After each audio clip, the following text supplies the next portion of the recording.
Okay, so if you know me, I'm pretty man of my word. I don't like selling bad stuff, so every motor I sell gets tested or it gets sold really cheap as is. So I sold this guy a motor out of a wreck, and I admit I didn't drive it, but he put it in, and his old motor, I don't know the exact history, but as soon as he put it in there, he called me. He said it runs, but it's weak. Well, I told him the converter just stopped up from the old motor, blah, blah, blah. And I get that he's not a mechanic, but the first thing to do is blame me for selling a bad motor. So I'll let y'all tag along. We'll see if we can figure this out, and I may delete this video. I don't know. Just, if I don't video it, you can't be here. Well, like I said, I'm not against Jeep Wranglers. I just don't mess with them. So I think he's got the exhaust plumb off there. Like, I don't think there's exhaust at all. So I don't know how this is gonna work out. Let's see what she sounds like. No battery. Off to a good start, because I just walked all the way over here. I didn't feel like walking all the way over there, so still my brother's TT. That's the one thing I meant to add, is one mechanic told him it jumped time, like the timing chain. I can't tell you how many thousands of Jeeps I've worked on. I've never seen a 4.0 jump the timing chain. They'll have slack in them, but they've never, unless something happens, I've just never seen one person. Got a custom jump box here. Usually don't go bad. See if it'll fire up.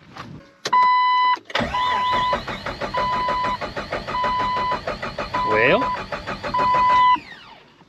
it was supposed to run.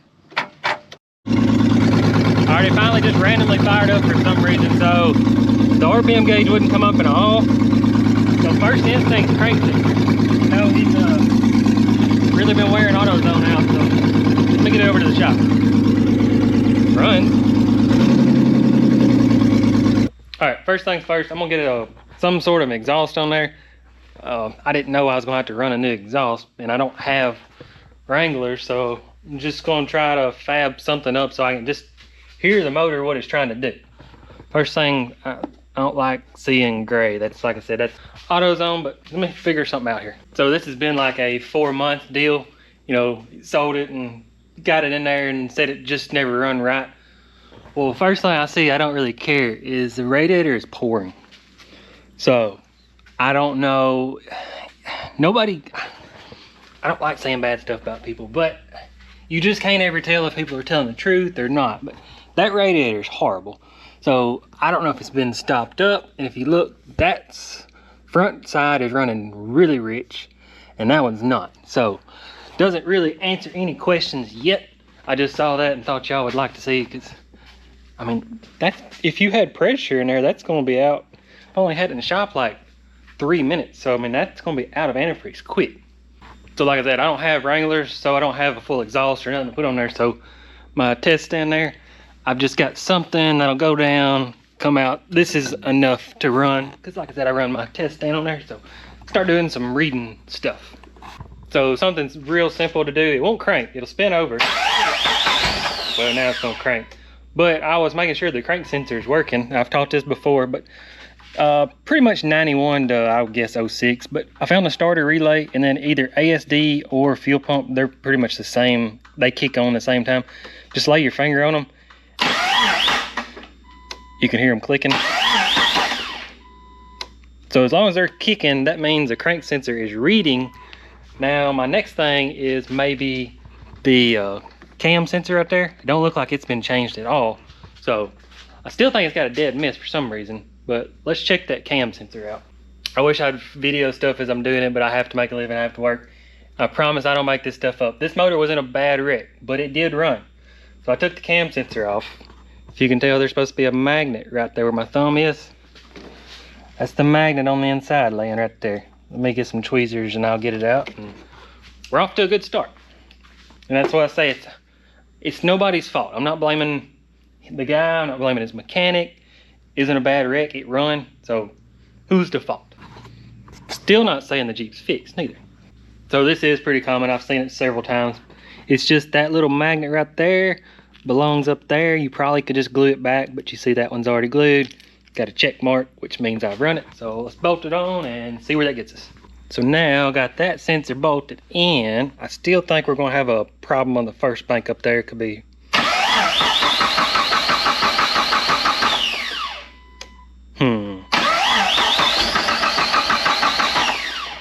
I might have to check make sure it's on TDC.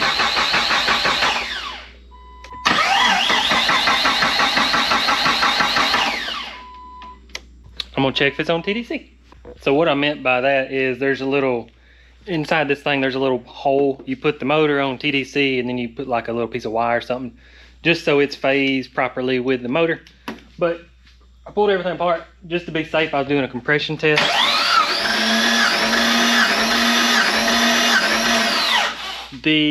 Most of them I didn't get exactly accurate. I just wanted to make sure I knew 160, 170, they're all pretty close. And I admit I pulled number 4 plug out, magnets broke in my spark plug thing socket, and it fell to the ground. Well, I picked it up and the electrode was absolutely just smashed to the whatever you call it there, and I was like, I dropped it. So I blame myself for dropping it, straightened it back out. Well, when I pulled number 3, it's not firing for some reason. We'll get on that one. And then this one, I can't even get my gapper started at 20,000. So I see that a lot with auto light plugs. I guess they just get shipped badly. So gonna get that fixed, but I'm gonna find TDC and then make sure that thing is on there perfect. So I've got the motor on TDC, and well, I just threw the paper clip down there. Right along in here, there's a hole, and then there's a hole in the part right there that spins. So it is lined up. I just threw the paper clip down on the ground. So that's not a problem. Starting to wonder if the computer's not very good on this thing, because turn the key on, the oil pressure just takes off for no reason. Put everything back together. I'm gonna let's see, I'm gonna regap all the plugs, probably put a new one in that one and see what it looks like. I may put a new one in that one because it's, maybe not. I think it should be good, but I'm gonna change that one and make it a used coil pack. Cause like I said, that gray one, wherever it run off to, I know that's AutoZone, or pretty sure it's AutoZone. So, made in China. Okay, I put the same coil pack on. I don't want to just start jumping all around real quick, but got the new spark plug in that one. It's timed perfectly. It's on TDC. Starting to question either the computer or the crank sensor. So, I'm watching RPM, and this won't be like exactly live, but see if it'll show any RPMs. That didn't work out, did it?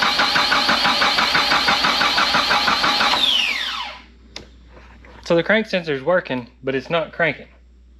That's so weird. Oh, tried. Alright, so it's running now. Seems like we still got a miss. See if we can pinpoint it.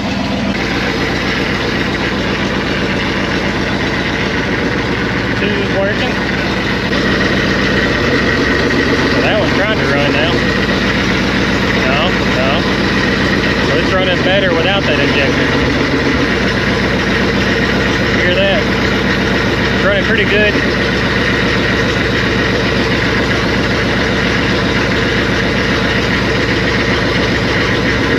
It picks up when I unplug that injector. That's kind of strange. I'm gonna check the rest of them, see where we're at on that. Okay, so we know number 3 is running reach, but is it actually running reach or is it not firing? I know when I unplug the injector, it would actually pick up. So I don't know if it's spraying. That injector's hitting hard, and I think they're new AutoZone injectors, so I don't like that. But I'm going to stay simple. I'm going to pull that plug back out, check it, and I'll probably try a different rail. I may actually see if that rail's firing. So always stay simple. You'll get ahead of yourself and run down the wrong road chasing down the stuff. So let's pull that plug out. Hope we're not getting into some crap like the Comanche was, but brand new plug. It's just wet looking. So what I did is got the coil laid up here, and that's the one I'm worried about. I just stuck a random plug in there just to make sure it's actually even firing. Shouldn't crank up, I hope not. Thing is firing everywhere. I feel like that's more spark than should be sparking.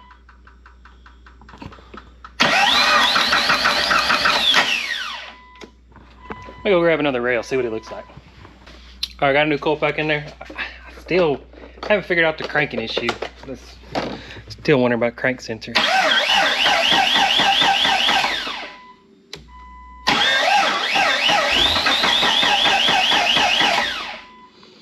May have something simply to do with a dead battery. Hold on. Alright, got a battery supplying a battery, supplying a battery, and a charger. Maybe it's better. Oh yeah. It still don't make sense why it's... That's just a bad crank sensor.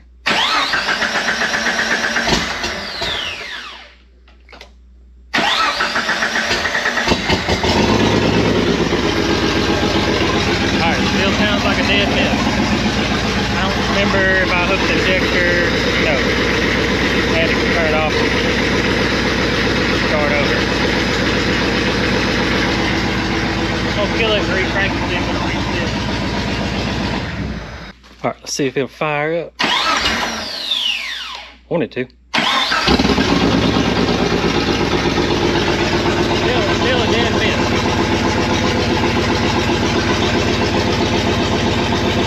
See if I can get it right on starting fluid, no fuel at all. This ain't my favorite method, but I pulled the injector fuse, and I got some starting fluid, and then I got a rag. Said I don't much care for this, but maybe that'll give me just a little bit of an answer.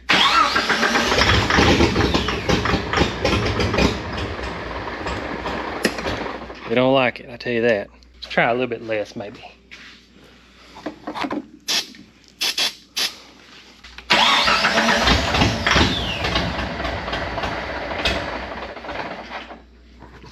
May have to just try injectors. This ain't working out.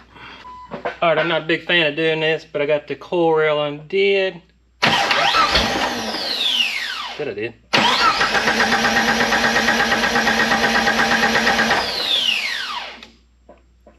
So that's weird. Number 3 is flooding, but it's not even firing.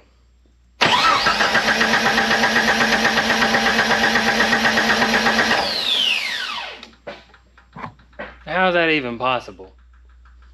It's firing, turning black, but it's not even getting fuel. Starting to think computer on this thing. Keep on studying. Got my fingers crossed, but I've been wrong before. But that injector number 3 was not, it was just random, but got some used one off a core motor over there. I reckon when it first cranks over, it fires all of them, maybe. I've never seen this, and then starts individually firing. We'll stick them in there, see where we're at. Like I said, I hope this fixes it. Got everything just where it'll run. I've got to put in O-ring on that one. Come on, come on. Well,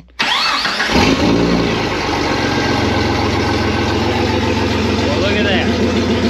It'll probably be able to clear up. Yeah, it's trying to clear up.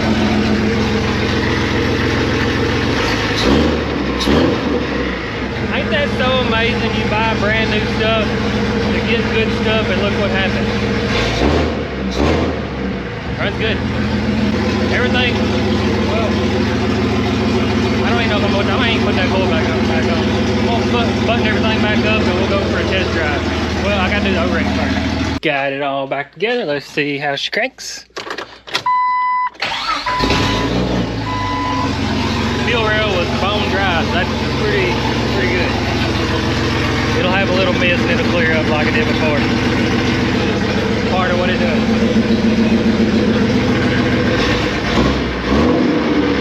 There it goes. Go for a ride. I guess since I fixed the motor now, the Jeep probably got death wobble. It death wobbled on me one time, so I'm not gonna risk filming. I'll get back to the shop, but it runs fine. Don't sound good with a side pipe, but it's actually got a lot of power. Got it back to the shop, and that's what I was gonna say. Moral of the story is I'm confident in what I do, and any self-employed person that does good work and then immediately something goes wrong and you go to bashing the person that did the work, that's what I can't stand. Like I said, I knew I sold the motor was good when it left. You know, the sensor, the cam sensor, that was what started everything. So did it fall apart when I sit it on the ground? Did it fall apart when they dropped the motor? Who knows? It's nobody's fault. That's just part of buying used stuff. And look where buying you new stuff got you. Bad injectors. So I don't know. This sucks, but it is what it is. Stay away from AutoZone.